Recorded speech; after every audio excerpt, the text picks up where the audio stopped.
indignantemente ver cómo la Fiscalía se ha entrometido políticamente en el caso Lavajato, sobre todo en relación a Keiko Fujimori. Y vamos a hablar hoy de este tema, dos personas que no son fujimoristas. Yo he tenido muchas discrepancias incluso con la propia Keiko Fujimori, incluso en algunos tweets, pero quiero aceptar, por supuesto, que lo que ha ocurrido contra ella a lo largo de estos años ha sido política. Y el señor José Domingo Pérez ha usado su cargo de fiscal para ejercer política y de la más rancia y malvada, seguramente. Y mi contertulio es Luis Pacheco Mandujano, abogado penalista, aprista, conocido, que seguramente tiene una perspectiva jurídica que debemos escuchar. Doctor, ¿cómo está? Buenos días. Muy buenos días, Fabricio. Encantado de estar en el programa. A ver, la Autoridad Nacional de Control del Ministerio Público, doctora, dispuso ayer que el fiscal José Domingo Pérez sea apartado por 6 meses del cargo de fiscal provincial del primer despacho del equipo especial de fiscales del caso que ve asuntos de corrupción involucrados con Odebrecht.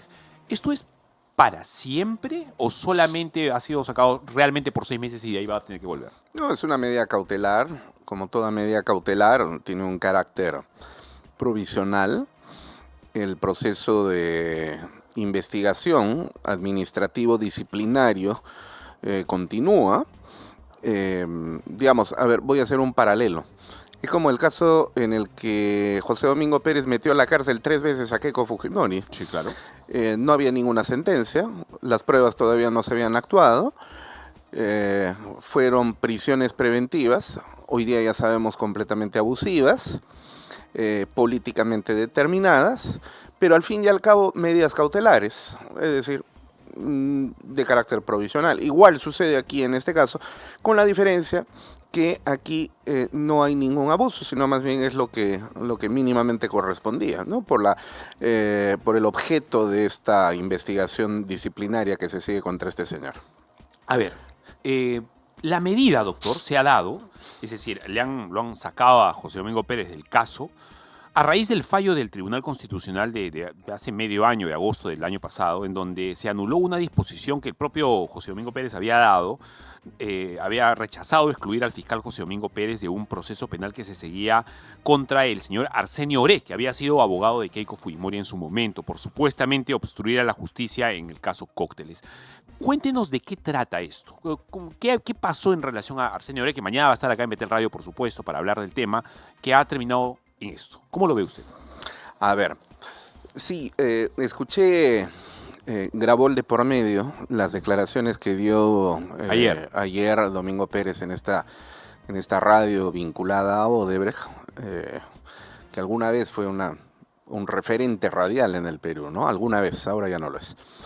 Y donde victimizándose, siguiendo la recomendación de Gorriti, según contaba Jaime Villanueva alguna vez, ¿no? Tenía que victimizarse al máximo, aprendió muy bien la lección, hoy día sigue victimizándose.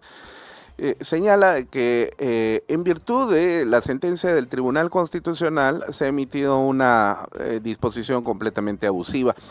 Y agregaba él y decía, tergiversando las cosas, es más, el Tribunal Constitucional me ha dado la razón y ha considerado que yo soy agraviado en el caso de Domingo Pérez, perdón, de Arsenio Oré. Sí, claro, por supuesto, en efecto, porque hay que recordar que el origen de este procedimiento administrativo se encuentra en la investigación del caso Cócteles, donde Arsenio Oré, ejerciendo la condición de abogado, al igual que Juliana Loza, ¿no? y otros, fueron acusados por José Domingo Pérez de cometer el delito de obstrucción a la justicia. Vamos a suponer que fuera cierta esa acusación, ¿verdad? Vamos a suponer que fuera cierta. En cualquier caso, lo que Domingo Pérez debió haber hecho, dado el hecho de que el agraviado era él, era emitir un informe y derivar el caso a otro fiscal para que otro fiscal pueda investigar. Pero ¿qué cosa es lo que hizo este señor? Se consideró agraviado y él mismo es el fiscal que empezó a investigar. Eso no puede suceder. No se puede. Pues. Es ilógico eso. Claro, y eso lo sabe perfectamente él. Y toda esa manga de bueyes que salen a rebuznar el día de hoy apoyando a este señor en lo que es absolutamente imposible de apoyar. Él no puede ser el agraviado y el fiscal al mismo tiempo.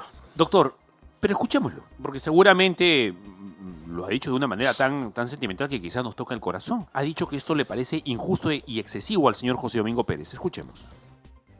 Me parece injusto y excesivo porque esta es una investigación disciplinaria que se inició el año pasado como consecuencia de una sentencia del Tribunal Constitucional y que, en términos sencillos, para explicarme, estaba sin mayor impulso y sin embargo el día de hoy me veo con la sorpresa de que se me ha apartado del cargo, en buena cuenta se me ha suspendido, coincidentemente cuando tengo que emitir una decisión en relación al caso Cócteles. Como bien usted sabe, por aplicación de lo que había establecido el Tribunal Constitucional, el juicio Cócteles ha regresado a la fase en la cual la Fiscalía tiene que formular el requerimiento acusatorio. ¿Cómo se llama el periodista, Santi? Omar Mariluz. No lo conozco como Omar Mariluz, la verdad, no lo conozco. Creo que él es un poquito más joven que yo, me parece, pero... Que no le pregunte. Es un holograma, a ver, es que es un busto, está ahí.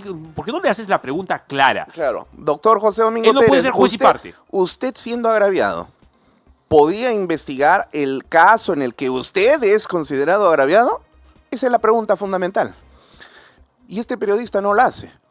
Y no es que no la haga, estoy completamente seguro, porque no le pique la curiosidad, sino porque está colocado ahí ni porque no se dé cuenta del profesamente para no hacer las preguntas. Exacto. ¿Tú crees que este señor José Domingo Pérez vendría aquí a este programa a responder tus preguntas? No, y imposible. lo hemos buscado, ¿ah? Es imposible. Igual yo, en mi caso, en Crimen Imperfecto, la producción se ha contactado con Rafael Vela. El canal de nuestra amiga Claudia Toro. Así es, con Rafael Vela, con este señor. Y más bien groseramente han dicho que ellos no dan declaraciones a fujiapristas, ¿no? Bueno, pero sí le dan a los caviares. Y además, fujiapristas. Es que esa no es, perdóneme, doctor, discúlpeme, esa no es la respuesta esa de un fiscal. No, pues... Esa es la respuesta de un político. Así es, efectivamente. Es la respuesta de un congresista o de un militante de cierto partido. No es la respuesta de alguien que supuestamente debe estar en el medio, pues, ¿no? Así es. Pero es que ellos son actores políticos, son operadores políticos. Entonces, cuando yo le escucho a este señor, y lo único que aquí en este programa donde tienes a un periodista que es una caricatura, ¿no? O sea, pudieron poner un póster ahí y daba lo mismo, porque este señor Pérez se despachaba con un monólogo. Con estas nuevas sillas, pues, que le dicen lo que tiene que decir y mueven la boca así. Así es, efectivamente. Una imagen de una chica bonita así moviendo la boca, ¿no? Lo cual es denigrante para la profesión del periodismo, ¿no? Entonces, lo único que faltaba aquí era el violín con un tono... de tristeza o de pena, porque lo que hace José Domingo Pérez aquí es victimizarse, ¿no? Tratando de buscar el apoyo a través de la victimización. Pero reitero, en función del principio de objetividad, él no puede ser el fiscal que investigue su propio caso. Y eso lo sabe él perfectamente. Pero ¿por qué entonces, me preguntarás, y se preguntarán todos los televidentes en este momento, ¿por qué, sin embargo, sabiendo él que eso no lo puede hacer, lo hace?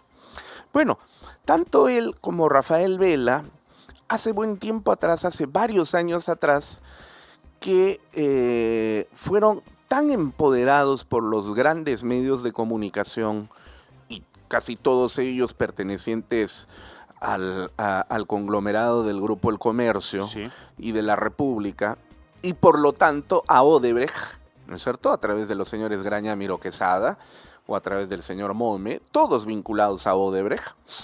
Entonces, fueron tan endiosados, acuérdate a René Gastelumendi, emocionado, casi al nivel ataráxico, ¿no?, en fin de año, proclamando al personaje del año. 2018. Acabamos de clasificar al Mundial y era más famoso que Gareca. Así, ¿no? Un poco más se arrodilla y empieza a besar el televisor, ¿no? Es que era más famoso que Gareca para el 4 y para René Gastelumendi, que es sorprendente. Es que es consecuencia de la actividad política de estos medios de comunicación que destinaron el esfuerzo matiné, vermú y noche, mañana, tarde y noche, para convertir en héroes a estos sujetos que realmente estaban trabajando en beneficio de Odebrecht. Entonces, ellos han asumido una verdad que no es cierta, pero que ellos la consideran verdadera. Son todopoderosos y están por encima de la ley, y entonces estamos frente a unas versiones contemporáneas de Luis XIV, donde su palabra es la ley. Entonces, a ellos no les afecta la Constitución, a ellos no les afecta la ley, porque la palabra de ellos es la ley. Y todos tenemos que aceptar lo que ellos manifiesten dentro de sus palabras, como si fuera la ley, ¿no? Una de ellas tiene que ver, por ejemplo, recuerdo un exabrupto tremendo cometido por Rafael Vela, y encima es profesor todavía. Claro, en ninguna universidad más que en la Católica le aceptarían decir disparates como el que dijo cuando manifestó que en función del denominado principio de legitimidad, un principio que se inventó él, por supuesto, ¿no? Él y José Domingo Pérez eran los únicos que estaban llamados a seguir conociendo el caso Odebrecht, y eso estaba por encima del principio de legalidad que facultaba al fiscal de la Nación, destituido más tarde, Gonzalo Chávarri, de que en uso de sus facultades lo retirara del caso, porque esa es facultad del fiscal de la Nación. Y sin embargo, el fiscal de la Nación, por ejercer en función de sus facultades y de la ley lo que podía hacer apartarlos del caso, terminó siendo procesado por el delito de encubrimiento y lo destituyeron. Y entonces decía Rafael Vela, el principio de legitimidad está por encima del principio de legalidad. Por el amor de Dios, el artículo 1 de la ley orgánica del Ministerio Público señala taxativa y clarísimamente que la principal función del fiscal en el Perú es garantizar la vigencia del principio de legalidad, que es la piedra angular sobre la que se construye el Estado de Derecho desde la Revolución Francesa hasta el día de hoy en cualquier parte del mundo civilizado. Si tú quiebras el principio de legalidad, rompes la estructura sobre la que se construye el Estado de Derecho. Y el señor Vela Barba nos viene a decir que el principio de legalidad es secundario, terciario o cuaternario en función de un principio que él se ha inventado para su propio interés, un principio de legitimidad. Por Dios. El señor José Domingo Pérez también ha dicho que hay asegura que hay una componente entre el señor Gerí, que es el presidente, la autoridad máxima de la Autoridad Nacional de Control del Ministerio Público, y Fuerza Popular. Adelante. Lo que yo creo que hay una componenda que debe investigar la señora fiscal de la Nación, la doctora Delia Espinosa, toda vez de que es de conocimiento de ella la existencia de un audio en el cual el jefe de dicha Autoridad Nacional de Control, el señor Fernández Gerí, tiene un diálogo con el abogado del partido Fuerza Popular en el cual están negociando mi salida del equipo especial, además de otros fiscales. Bien, la portada de La República, por favor, para poder ponerla, porque justamente trata sobre lo que está diciendo el señor. Supuestamente, doctor, hay un audio que la República, incluso en la portada de hoy, grita a los cuatro vientos que existe. Bueno, nuestro buen amigo, no sé si tenemos el tuit que mandé hoy en la mañana de Wilber Medina, hablando exactamente sobre el tema. Lo voy a leer para que usted pueda darme su opinión, doctor. A ver, lo tengo por acá. A ver, Wilber Medina. Mire lo que dice Wilber Medina, interesante. Dice respecto a la portada de La República de hoy. Señores de la República, en aras de la transparencia y la verdad, ofrezco barrer la Plaza de Armas de Lima si difunden el audio que nadie ha escuchado, pero ustedes lo dan por cierto. Esa es la portada. Si no ayudas, solo no voy a remar, hermano. Esa no es la portada de hoy, esa es la portada lo niegan, pero el audio sí existe. Dice, esta es la portada del sábado. Discúlpeme, sí, esa es la portada de hoy. La portada del sábado la voy a mandar en breve para que la puedan compartir. La portada del sábado dice: si no ayudas, solo no voy a remar, hermano. El jefe de la autoridad supuestamente le habría dicho eso a la gente de Fuerza Popular. Es un audio que no ha aparecido, pero sin embargo todo el mundo afirma que hay. Incluso el señor José Domingo Pérez ayer lo mencionó. Por lo tanto, no hay audio. Pues. Bajo esa consideración, yo también tengo un audio en el que habla José Domingo Pérez con Gorriti y con Barata, los tres. ¿Qué te parece? Sí, y lo afirmo a los cuatro vientos. Ahorita lo transcribo y lo voy a presentar a la Fiscalía. Y ya tenemos el audio. ¿Qué te parece? Mira, la verdad del asunto es que el señor José Domingo Pérez es víctima de su trastorno de megalomanía, ¿no? Y es tan mendaz en su propia existencia que él se cree sus propias mentiras y las convierte en verdad, ¿no? Y eso es lamentable porque un personaje como este, que evidentemente padece de algún tipo de patología de naturaleza psiquiátrica,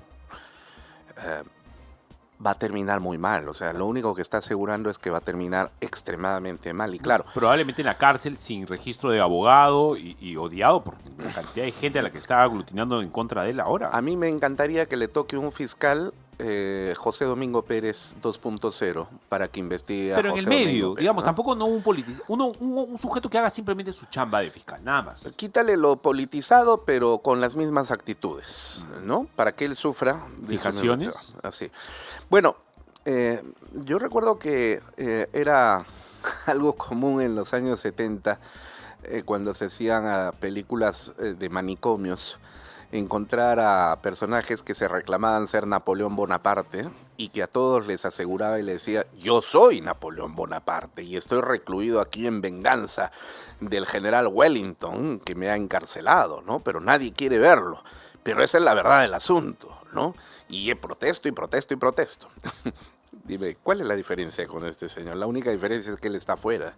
Y estamos en el siglo XXI. ¿Me está diciendo usted, doctor, que cabe la posibilidad seria de considerar a este señor una persona enferma, que está mal de la cabeza? O porque eso podría ser un inimputable incluso. Por lo menos mal del alma, ¿no? Enfermo del alma. No, lo que es peor. Sin duda alguna, ¿no?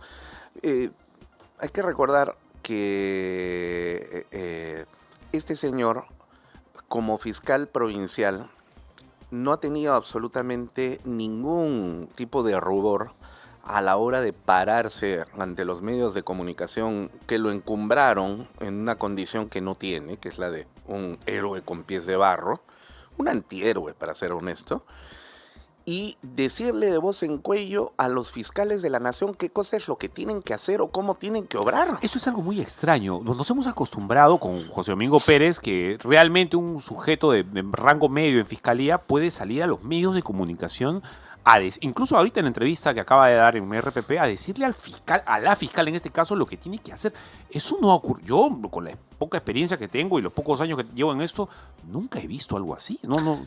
No pasa eso en fiscalía. A ver, José Domingo Pérez no es un fiscal de rango medio, es un fiscal de rango inicial, es fiscal provincial, es el primer escalón. De rango medio es Vela Barba. Sí. Entonces, peor aún, imagínate, dado el hecho que el Ministerio Público es una institución jerárquicamente organizada, podríamos compararla con la estructura organizativa de un ejército, ¿ok? ¿Tú te imaginas a un teniente parándose delante de los medios de comunicación diciendo cómo es que el comandante general de las Fuerzas Armadas tiene que operar de tal o cual manera? Eso sería pues causal inmediatamente de una expulsión del ejército por la grosería y la falta de respeto que está ejerciendo en ese momento, por la falta de disciplina. El señor Pérez desconoce el concepto de lo que significa disciplina. Y si él considera que el fiscal de la nación está equivocado en algo, se lo pasa por escrito, pero jamás. Y eso, a través del superior. No de frente. No de frente, jamás. Porque es una cuestión de orden jerárquico. ¿Y por qué la fiscalía tiene que funcionar jerárquicamente? Porque es la única manera de poder garantizar el principio de unidad que establece que todos los fiscales de la institución, y esto sucede en cualquier país del mundo, representan al fiscal de la nación en cualquier acto. Cuando el Ministerio Público fue concebido como una institución autónoma, antes formaba parte del Poder Judicial, se llamaban agentes fiscales. Y lo que ellos establecían eran opiniones no vinculantes, por eso emitían dictámenes. El juez, si quería, lo tomaba en cuenta, si no quería... O sea, la investigación la hacía la policía. La investigación la hacía la policía y el juez, bajo la dirección del juez. Por eso se llamaba juez instructor. Ah, ok. El primero, la primera instancia, digamos. Así es, efectivamente. Entonces, cuando se crea el Ministerio Público como entidad autónoma con la Constitución de 1979, tomando como referencia la autonomía de las Procuradurías Generales de México, y de Chile, y el Ministerio Público, Ministerio Fiscal se llama en España, se consideró que el fiscal de la nación o el fiscal general era la persona que iba a garantizar la vigencia del principio de legalidad y la defensa de los derechos humanos. Por eso es que el fiscal de la nación era al mismo tiempo el defensor del pueblo. Y para eso se valía de una estructura jerárquicamente establecida donde los subordinados tenían que hacer en representación de la autoridad máxima el cumplimiento de ese papel. Entonces, por eso es que el Ministerio Público tiene esa estructura. A diferencia de los jueces no responden a la presidencia de la Corte Suprema ni de las Cortes Superiores, porque los jueces solamente responden a la Constitución, a la ley y a su conciencia. Sea en la instancia en donde estén. Así es. O sea, el presidente de la Corte Superior de Justicia de Lima no le puede decir a un juez de paz letrado cómo tiene que actuar, porque es autónomo e independiente por garantía constitucional. No, eso sí, bueno, ahí hay abuso de autoridad, hay dependiendo de qué cosa es lo que le ordene hacer, ¿no? Habrían varios delitos, cohecho, qué sé yo. Pero nadie le puede decir al juez lo que tiene que hacer. En cambio, en el Ministerio Público opera más bien de forma distinta. El superior sí le puede decir al inferior lo que tiene que hacer, porque hay un principio de unidad. Así funciona el Ministerio Público. Por esa razón que te digo, ¿no? Desde 1979. A ver, el señor José Domingo Pérez, sobre la decisión del Tribunal Constitucional y todo este asunto en torno a la Autoridad Nacional de Control, ha dicho que es una decisión que se dio en pleno juzgamiento, la del TC, y se ha puesto a hacer un berrinche por eso. Adelante, escuchemos. La decisión del Tribunal Constitucional se ha dado en pleno juzgamiento del caso Cocteles, es decir, el año pasado. A partir de ahí, tomo conocimiento que para el Tribunal Constitucional soy un perjudicado de la acción del doctor Arsenio Oré y de los otros abogados de Fuerza Popular. Es decir, a partir de ese momento yo ya no puedo conocer los hechos que involucran a estos abogados. Lo que hace la Autoridad Nacional de Control es que se pone en un supuesto de que hace algunos años, cuando inició la investigación, yo debí ponerme en el escenario de que iba a ser un perjudicado, según el Tribunal Constitucional, y por lo tanto no conocemos. Es decir, a partir del año pasado, cuando se toma la decisión, yo dejo de ser fiscal para ese extremo de la acusación. Lo que hace la autoridad de control es hacer una ficción y decir que yo debí tener conocimiento no solamente desde el año pasado, sino en generar todo el proceso investigativo. Pero él está diciendo una falacia ahí, o sea... Ciertamente, si él es la víctima, él no puede investigar el caso. Punto, se acabó. El razonamiento es sencillo, doctor. Mira, es que lo que pasa, cualquier abogado que le escuche a este señor, mínimamente movería la cabeza, ¿no? Mínimamente movería la cabeza, porque es absolutamente imposible que un abogado, como lo es José Domingo Pérez, y que encima se reclama jurista, y por eso dicta clases en determinadas instituciones. Por decir a sus alumnos, a ver.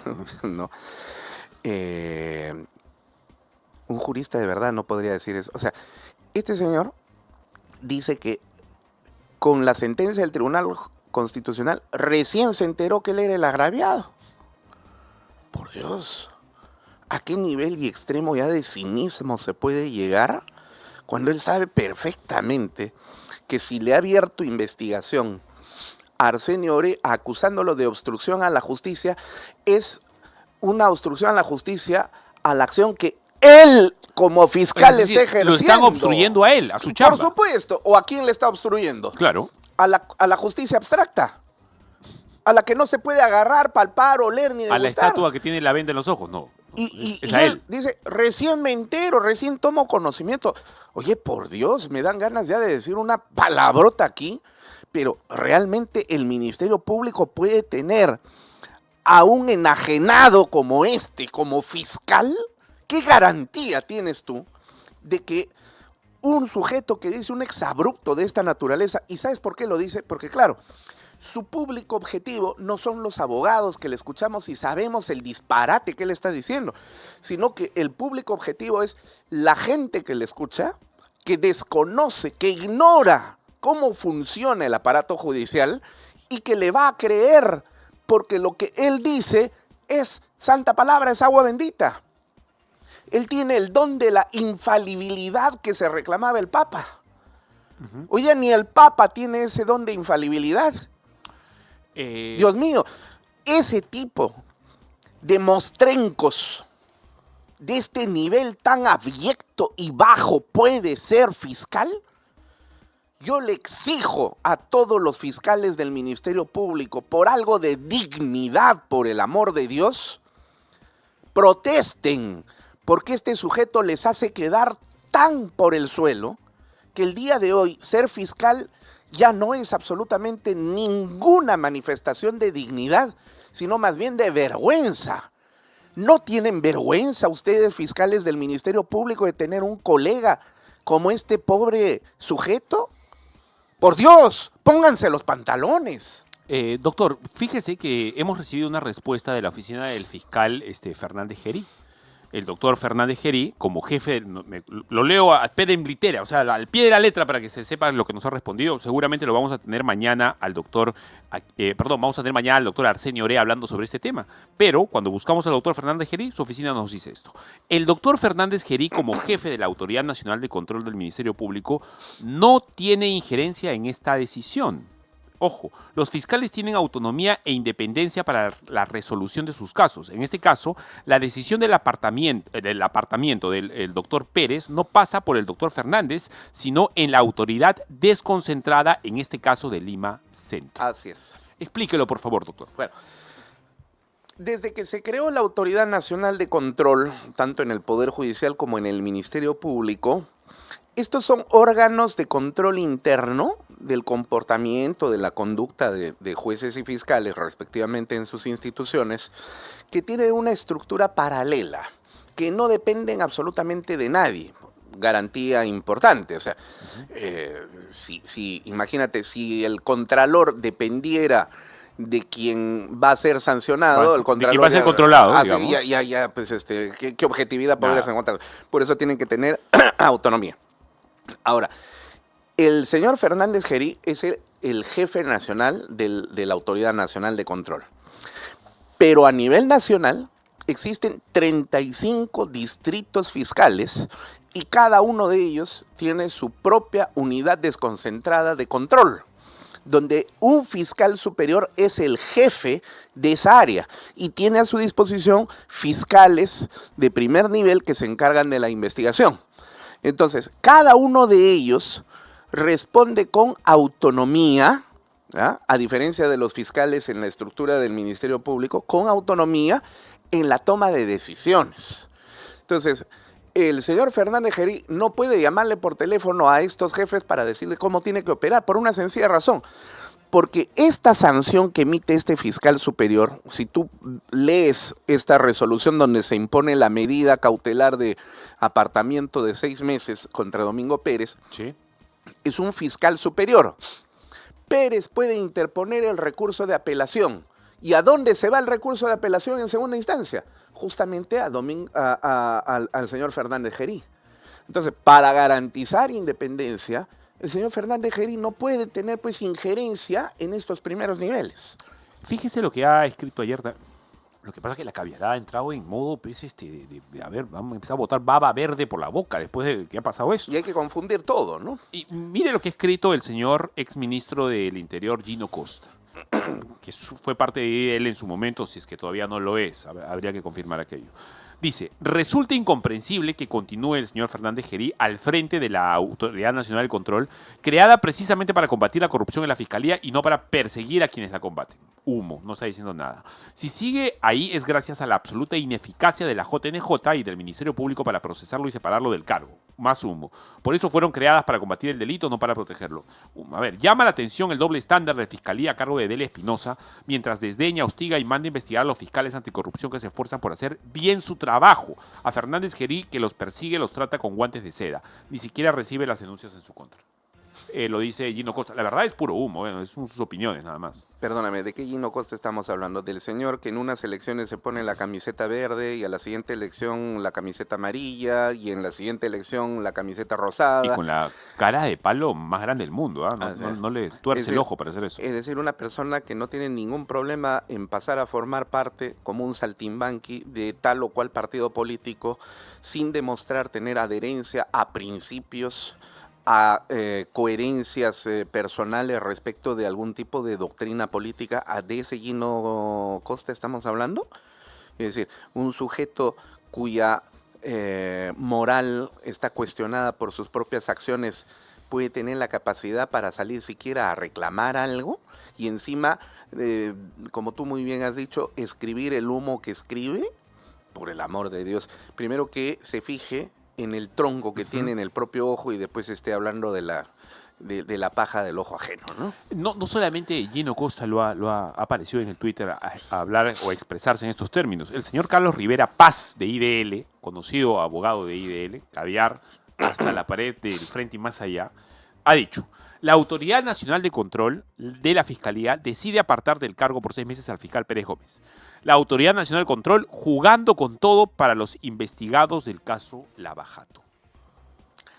Otro, el señor que se dedica a defender terroristas en lugar de defender los derechos humanos de quienes fueron víctimas del terrorismo. El señor que se dedica a defender a un violador de su hijastro en lugar de defender los derechos humanos de ese pobre niño contra el cual pidió que se declarara sin efecto su declaración, y dice que es un defensor de los derechos humanos de los más vulnerables.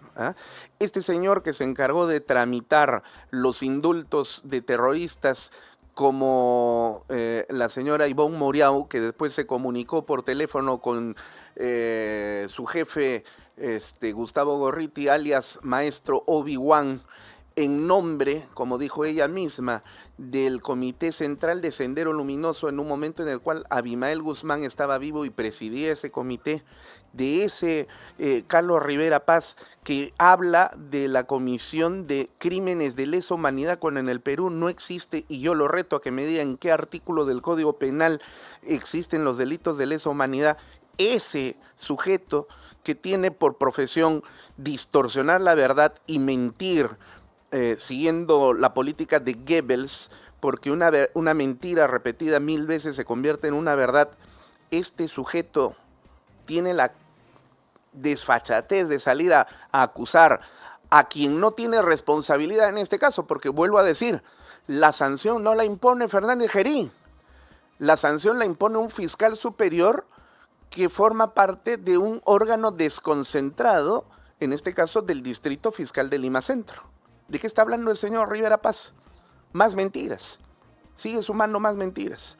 Si este señor viviera de decir mentiras, sería millonario. Pero de hecho seguramente que lo es, porque recibir dinero de la cooperación internacional para decir mentiras parece que es bastante rentable, ¿no? Bueno, le ha sido bastante rentable también el tema, parece, a José Domingo Pérez, porque tiene un desbalance patrimonial y hay una situación interesante por definir todavía sobre algunas tarjetas, algunos movimientos que todavía no se han... los peritos de la Fiscalía todavía tienen que introducirse en ese tema. Vamos a estar atentos con el caso. Para terminar, doctor, ¿qué viene ahora? ¿Cuál es la situación de José Domingo Pérez? ¿Se fue para siempre del equipo Lava Jato? No. ¿O en 6 meses regresa? No. Mira, estamos reeditando una novela que ya conocemos. Acuérdate que se impuso una medida similar contra Bela Barba el año pasado por, si no me falla la memoria, 8 meses, ¿no? Y en ese momento salió la misma jauría de perros rabiosos y babeantes a escribir por el Twitter, que es el arma que ellos tienen, ¿no?, de difusión y esparcimiento de la mentira, a decir que la corrupción apro Keiko Antauro Cerrón Fujimorista, ¿no?, estaba ganando y que el fiscal de la nación no hacía absolutamente nada y que habían apartado al mejor de los fiscales del Perú, que cómo era posible, que lo estaban sacando del caso. ¿Qué pasó? Regresó y el proceso administrativo sigue ahí todavía avanzando. Así que ya conocemos esa novela. Y aquí va a suceder exactamente lo mismo. Miente el señor Pérez cuando dice, es injusto que me hayan apartado, con la vocecita de apocamiento viril que lo caracteriza, ¿no? Es injusto que me hayan apartado cuando todavía no se han actuado las pruebas que yo he presentado. Oiga, pero él sabe perfectamente que esta medida cautelar no implica que las pruebas que él haya presentado a la investigación administrativa no se vayan a actuar, porque sí se van a actuar, por supuesto que sí, porque se acaban los 6 meses de suspensión y él regresa nuevamente a continuar laborando en este. Y ¿sabes qué? En lo personal, yo esperaría que él se quede hasta el final en ese equipo Lavallato. Y te voy a decir por qué. Porque él tiene que hacerse responsable del desastre y derrumbamiento del propio castillo de arena que él ha construido. Perdón, doctor, ¿me está diciendo que le convendría más, o en todo caso le perjudicaría más a él salir ahora que no quedarse hasta el final? Es decir, no cargar con la debacle, por ejemplo, que ha sido la acusación contra Keiko Fujimori y todo lo demás. Mira, viéndolo en perspectiva, esta sanción de apartamiento le beneficia de manera tremendamente fantástica porque lo quita del caso Cócteles para que después tenga discurso cuando él regrese y diga, en el caso de que no pase, y no va a pasar, porque ese caso está totalmente finiquitado. ¿En qué sentido? La única acusación que ya queda es por lavado de activos, ¿no es cierto? Que según la tesis delirante de Pérez, y ojo, lo digo yo sin ser fujimorista, y es más, mi posición respecto al fujimorismo está totalmente opuesta, ¿no? Adscribo a lo que usted está diciendo. Totalmente opuesta. Además, yo he sido víctima y perseguido por el fujimorismo durante la década de los años 90. Tanto así que, gracias a Miguel Hugo en APRODE, en 1999 yo tengo una medida cautelar de la Comisión Interamericana de Derechos Humanos en favor de mi vida y de mi familia, por haber sido yo dirigente aprista que actuaba políticamente en contra del gobierno de Alberto Fujimori. Así que a mí no me van a venir a decir fujimorista, ni aprofujimorista, ni sandeces de esa naturaleza. Bueno, volvamos al tema. El hecho de que este señor salga, lo está librando de un descalabro. Porque, repito, la tesis delirante de este señor es que Keiko Fujimori recibió aportes de Odebrecht en las campañas del 2011 y del 2016. Sí. Y eso constituye lavado de activos. Falso. Recibir aportes, hasta la misma Rosa María Palacios se lo ha dicho en todos los colores y en todos los idiomas, no constituía, si no lo declarabas, delito de lavado de activos, sino simple y llanamente una falta administrativa por la cual el Jurado Nacional de Elecciones te podía sancionar. Pero delito no. Recién constituye delito a partir de julio del año 2019. Cuando eres funcionario público. Claro, cuando estás adentro. De 2019. Pero Keiko Fujimori y compañía están siendo investigados por los años 2011 y 2016. Si la tesis es que esos aportes recibidos, por más corrupta que sea la empresa Odebrecht, es lavado de activos, pero el hecho no constituye delito de lavado de activos porque no está tipificado en el Código Penal, entonces el caso se va a caer. Se va a caer. Pero claro, en estos 6 meses, otro fiscal, porque no va a ser Domingo Pérez, va a salir a pretender sustentar que a revivir un muerto. Que llueve para arriba, ¿no es cierto? Tratando de decir lo que no es. Y José Domingo Pérez le va a echar la culpa a ese fiscal. José Domingo Pérez luego va a tener discurso para decir, ya ven, como a mí me impusieron esta medida y me sacaron, entonces por eso se cayó el caso, porque si yo hubiera estado, hubiera sido distinto el caso. Entonces, esto en realidad si a mí me preguntaran si esto lo beneficia o lo perjudica, en realidad lo beneficia. Él debería quedarse hasta el final para que se caiga sobre él el edificio que construyó tan mal. Eso debería ser lo correcto. Yo temo que también es lo que va a pasar. No sé si lo están perjudicando al señor o al final le están haciendo un favor, porque sí, pues, va a salir a decir, el fiscal que vino después de mí fue el que la malogró, conmigo estaba todo encarrilado, muy bien, Keiko Fujimori iba a terminar pagando por sus crímenes. No, lo hicieron así, pues yo no tengo la culpa. Efectivamente. Y como él ya tiene el arte y el dominio que ha aprendido muy bien de parte de Gorriti y de Rosa María Palacios, que es experta en este media training, de tergiversar las palabras, doblarlas, victimizarse, presentar los hechos creando una realidad que es distinta a la verdad. Entonces, le estás dando posibilidad para que él tenga ese discurso. Bien, doctor, ha sido muy amable, la verdad, y muy claro a la hora de explicar las cosas. Le agradezco. Su palabra final, por favor. Tenemos un compromiso con la verdad, ¿no? Y aquí ningún tipo de lloriqueos, ni de insultos, ni siquiera de amenazas, Fabricio, va a evitar que sigamos nosotros diciendo la verdad. En medio de una maleza en la cual las mentiras se trafican como verdades, ¿no? Respondiendo a principados de mentiras, nosotros vamos a seguir diciendo la verdad y vamos a seguir desnudando. Quien tenga ojos para ver, que vea.